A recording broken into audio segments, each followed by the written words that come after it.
આપણે બનાવીશું સાબુદાણા બટેકાની સેવ. સાબુદાણા આપણે આખી રાત પલાળી રાખ્યા છે. બટેકા બાફેલા છે એને આપણે ક્રશ કરી દીધા છે. એમાં સ્વાદ અનુસાર મીઠું, જીરું અને આપણે લાલ મરચું ઉમેરીશું. આપણે લીલો મસાલો નાખવો હોય તો પણ નાખી શકાય, કોથમીર મરચાંની.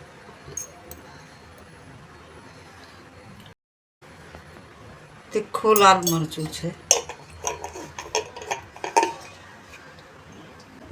હવે આ બધું મિક્સ કરવાનું છે. હવે આપણે બધા મસાલો મિક્સ કરી દીધો છે અને ડબ્બામાં ભરી દીધું છે. હવે આ ઢાંકણું રાખીને આપણે 3 સીટી બોલાવી દઈશું એટલે સાબુદાણા સારી રીતે ચડી જાય. 3 સીટી કુકરમાં બોલાવવાની છે એટલે સાબુદાણા બટેકા ચડી જાય. પછી આપણે સેવ પાડીશું. 3 સીટી વગાડ્યા પછી આપણો જે માવો છે તૈયાર થઈ ગયો છે. ચકરીની જાળી મૂકી અને સંચામાં આપણે ચકરી પાડી દેવાની છે. હવે આપણે આમાં ભરીશું. સંચામાં આ બટેકા અને સાબુદાણાનો માવો ભરી આપણે સેવ પાડીશું.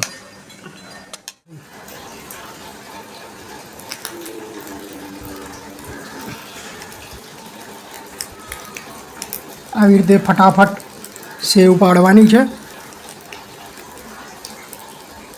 સંચો ફાસ્ટ ફેરવવાનો છે. સેવ સુકાઈ ગઈ છે, આપ જોઈ રહ્યા છો. આપણે એને કરીને બતાવીશું. આપણી સેવ તૈયાર છે. આ રીતની કડક બનતી હોય છે, આટલી મસ્ત કડક.